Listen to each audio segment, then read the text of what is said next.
டேய் என்னடா திருன்னு முழிக்கிறேன்? காலையில தீர்த்த எடுத்து வரதானே கோயிலுக்கு போனேன். இன்னாடி அங்க நான் வந்துக்கிறீங்க தீர்த்தம் இருக்குதா இல்லையா? இருக்குங்க. இரு பைக்கில் எடுத்துட்டு வரேன். எத்தனை வரானாங்க புள்ள?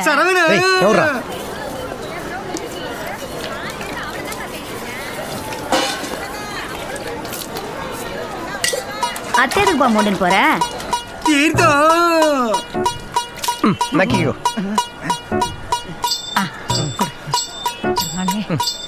குடு.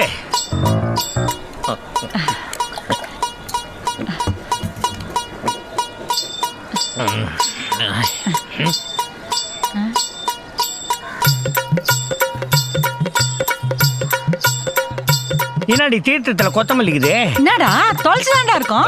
கோயில் ஓவர் கிரௌடு. தொலைச்சி தீந்துச்சுன்னா தான் கொத்தமல்லி போட்டு கொடுத்தாங்க. அதான் சொல்றான்ல புள்ள.